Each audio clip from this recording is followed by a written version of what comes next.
Hey everyone, and welcome to another episode of Community. And I have my little bestie Maria here. Hi.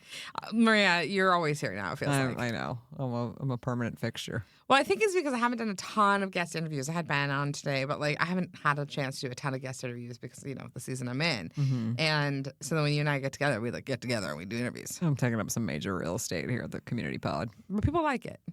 Well, I'm glad. We had a brief moment where we talked about starting another podcast with you and me, and Ben basically was like, no, thank you on it. Thank God for Ben. Yeah. Okay, fine.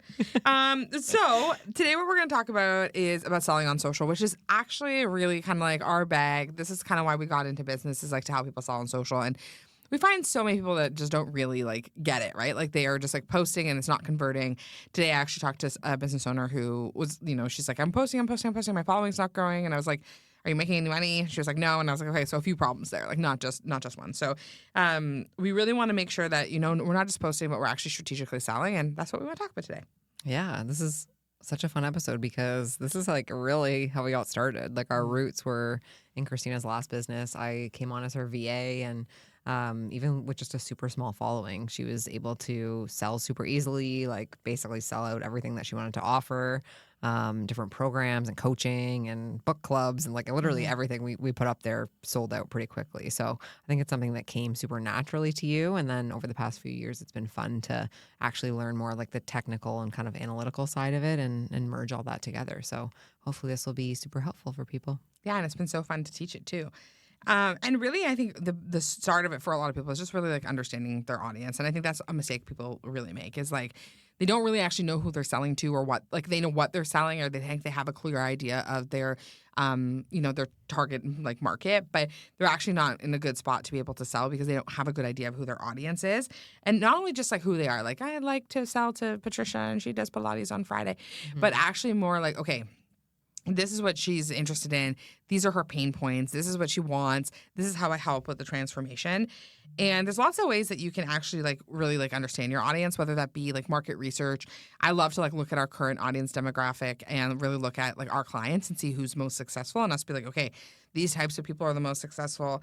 And we really, really love to dive into that. That's super important because I think often we don't know our audience. So it's hard to actually sell to them because you're not even selling to the right people. Mm-hmm. Yeah, I think two big things here. I totally agree with it sounds super simple, understand your audience, sure.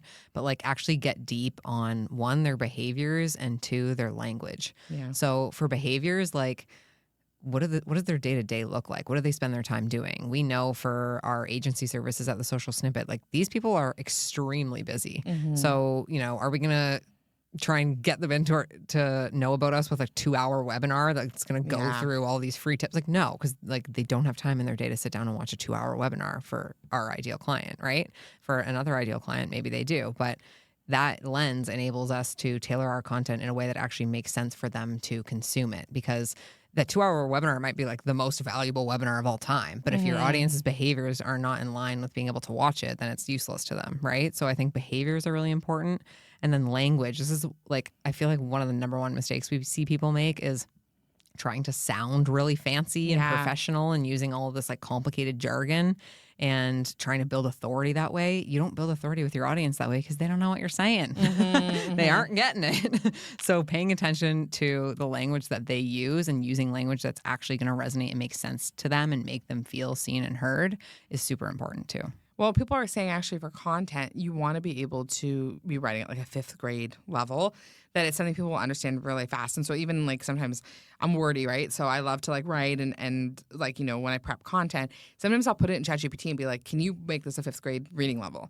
So that people are able to connect with it right away. And there's no that didn't resonate or people don't get it. It's they get it. This is resonating for them. Because you really want people to really understand what it is that you are selling and also what it is that you're all about. Because even if you're not going to sell to that person, you have no idea who they're going to refer you to. And you want to be able to be somebody that they can talk about easily. So it's for example, our naturopath, Andriana, we refer her all the time. And the Wellness Lab, we talk about them all the time. But it's easy for us because we've experienced it. So we're able to be oh, any problem anybody has, we're oh, you should go see our friend Andriana. And so, but that comes with time. And I think you want to be that, in the people to be that in the know on you so that you're able to to really build that know, like, and trust with people. Yeah. And I think also understanding their pain points is super important and helpful, because then not only can you speak directly to them, but when you're selling something to them, you're actually helping them, right? So You need to believe that. Yeah, yes, that Not is you, huge. but like, I'm like pointing at. I'm like, I got scared. She pointed at me. No, but people need to believe that, because it's like actually like where I think a lot of people make mistakes is that like they don't believe that they have that solution, like, you know, or like they're like unsure. So even I saw somebody wrote a sales page, and like in MCM, in the Mentor Collective that I coach in, and Jillian, who's a sales coach, she gives like feedback, and someone wrote like hope on there. And Jillian was like, when somebody puts hope down on a sales page, like, we hope you'll like this, or we hope this, you're actually not instilling confidence. So you really need to like kind of, I hate fake it till you make it, but it's like, how can you actually like instill that confidence that you're the right person, but that you know what you're doing? Like, and if you don't know what you're doing, don't sell it. Like, don't do it. Like, you know, I'm not out there building websites. But what I would recommend, and I like medium know what I'm doing, is really just like knowing what you're doing and talking about it. Yeah, and then it also makes selling so much easier and more natural, and it takes away that like slimy salesperson vibe, because you know that what your service is and what people are buying from you is actually going to alleviate a pain point, right? It's actually going to make their life better in some way. So like, we know for our clients, they do not have time to be looking at the friggin' 1 million changes Instagram makes every single week. Yeah. And they, you know, do not have time to be filming all this B-roll and thinking of their content strategy and putting things into pillars and writing captions, doing all these million things, right? So it's like, we know we are solving that pain point for them. And that makes it so much easier for us to sell, because we're helping them. We're like taking that off their plate and letting them focus in their zone of genius in their business, where they can make the most impact and then therefore make the most impact in the world. Yeah, I love that. Well, there's three types of content that we love and we think is really important. So first one's educational content, and that's where you share like things like value pack tips and insights. So like, what are things that like people need to learn? And I always encourage people, like, you really just want to be offering value, you know? Like, Ben and I were just doing this episode of Alex Hormozy, and like really talking about how like he just like offers value over and over and over again, and then eventually makes a sale. That's kind of your best case scenario. You always want a call to action, but the call to action doesn't always have to be sales. So if you go on the social snippet page, you'll see like, we do always have a call to action. Often we have a many chat funnel, but it's not always like, social media, like buy a podcast launch, it's sprint time. Like, it's often like, hey, join our freebie, join our email list. We've got a sick newsletter. We put a lot of time and resources into free content. And so I think educational content is really important. The next one is entertainment, which is I don't know. I feel like this is my least favorite one, because I don't find myself particularly funny online. I feel like I'm funny IRL. You're very funny IRL. But not funny on the internet. But I do feel like this is gaining momentum more and more, especially with AI, because now you can kind of get any information you want from AI. So I feel like although educational content is still important, you almost need, whether you combine the entertainment with the education or you just focus more on the entertainment, I do think it is more important to prioritize these days, because that, you know, the storytelling, the behind the scenes, that like relatable, authentic aspect of the entertainment category, I think it's just going to get more valuable the more AI like continues to rise and the more information becomes accessible. Yeah, no, I love that. So putting your own spin on things. And it's not only entertainment, like haha funny, but it's also just like connecting, right? Like things like storytelling, behind the scenes, relatable moments, things that like really connect people. I think that's what people want to see. Like, even if it's not like haha funny, like I'm going to make memes, but even if it's just like, you know, you talking in front of a camera about your niche or whatever, that can really help. And then we've got selling, which is really only 10% of what you should be doing. And that is where you offer your solutions through products or services, right? So that's where you're actually talking about it. You're saying like, hey, buy this from me. Like, you know, I'm offering this. And I almost find people do this way too much or way too little. Yes, totally agree.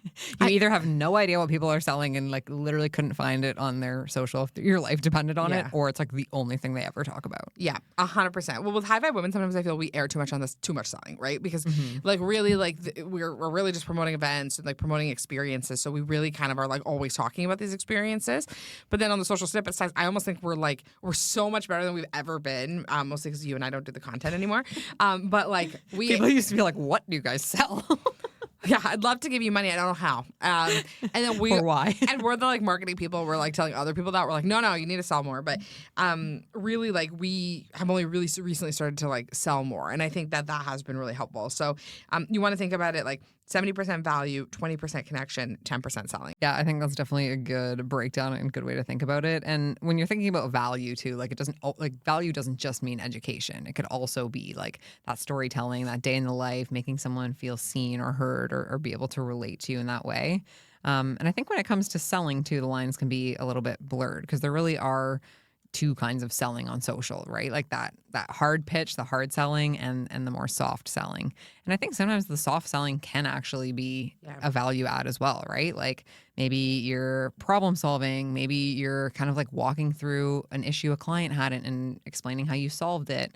And maybe your audience can resonate with that. And that's actually a way that you are educating and entertaining at the same time. So, whereas the hard sell, and this is the thing where we have always struggled with, but that's more of like that direct like call to action, maybe a launch, maybe a limited time offer, but not the call to action where you're like, here's a bunch of info and then like here's the call to action is like check out our blog where we go in more depth and give you more value. Yeah. It's like here's our service and like here's why you should buy it and here's how to buy it and here's how it will benefit you and your business. Which I think even though we're obviously saying like that is the least often you should be like using that type of content, I do think there's really a time and place for it. And I think a pinned post is actually probably a great time and place for highlighting your services in that really direct way.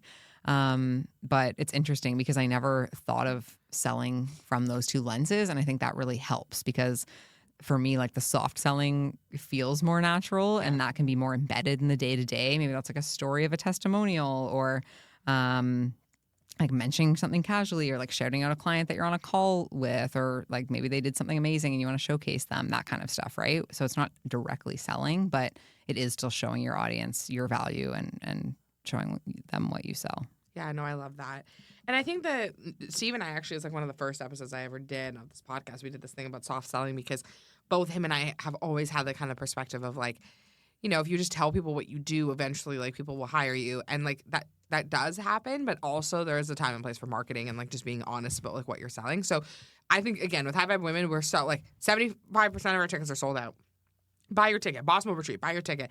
But with our services, for some reason, I think we have like a bit of a block on it. Like, but I do find every time I post being like, hey, like our podcast launches, we're booking into the fall on these podcast launches, and this is what that looks like, and blah, blah, blah. Then usually it actually results in somebody messaging me like, oh my gosh, I've been thinking about launching my podcast. Like it's time, right? Mm-hmm. And I'm just honest. Like I'm not being dishonest that that's what we're doing. So I just think like just being really at the forefront with it is really important. And the other thing is that when you are like always adding value and like providing like good insight, when it is your time to actually sell something, it's easy. Totally. It's I was way just easier. Thinking that. Yeah. It's so much more natural and it's like, and your audience almost wants it because they're like, wow, this person gives me so much value all the time. Like, what would happen if I gave them money? Yeah, you know? 100%. Yeah, so I think about that even with High Vibe Women, that it's like, that happens all the time where it's like, I think on the social snippet side, we give a lot of value. We try it really hard. And then when we started being like, hey, like we want to bring together a bunch of entrepreneurs and like, would you be interested? It was like a no-brainer and lots of people invested. So, yeah, it's just, there's a hard sell and there's a time for a soft sell, and they're both different. But I think when you're selling on social, like you can't just like hard sell all the time. Mm-hmm. You won't get the results you're looking for, but you need to be able to add value. Yeah, totally.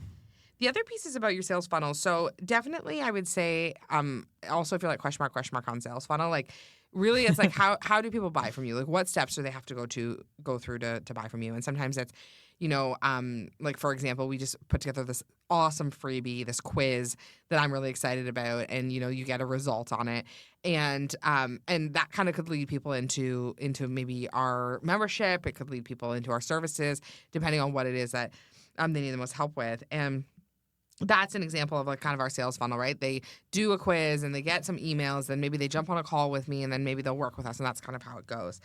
And so there's lots of different ways that you can actually do that. Like really what we want to be doing is building awareness, getting people excited about what it is that you do and really what value you add, getting people interested, getting them to make a decision, and then them to take action from there. And there's so many things you can do, whether that's Instagram stories, and then, then people start DMing you. And then now there's even like, I think ManyChat is so cool with this, where like people can DM you and they can DM you a word, and then you get added to their email list. And it's becoming easier and easier to bring people from social over to your email list, which we know converts better than social media.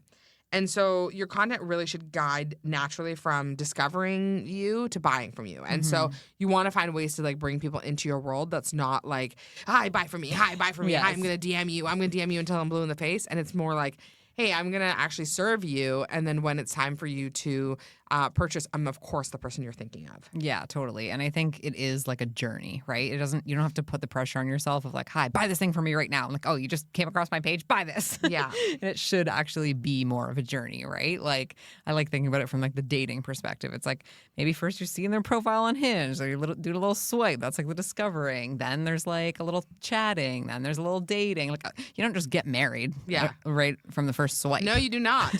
No, you do not. I think there was a TLC show on that, Married at First Sight or something. Really? I'll have to watch. But anyway, I Love is Blind, would probably too not fun. recommend. And your social doesn't have to do that full lift, right? Like you can also enlist other tools, and we recommend that because you also don't own your Instagram followers. You don't own these social platforms. So it can also be really helpful to incorporate things like blogs, email sequences, freebies, to really build that relationship with people and nurture them through that journey, especially if your offer is higher ticket. And your content is really doing that first step of like courting, building the value, like building that trust. And then you can kind of take the next step in some of these other tools. Yeah, no, I love it. And again, we should probably do an episode sometime on funnels and like really, because they sound so much more complicated than they are. And they can be. And even us, like our funnel isn't even huge, right? And so really it's just about how are you bringing people, and that's even this, right? You listen to this podcast, you might download a freebie.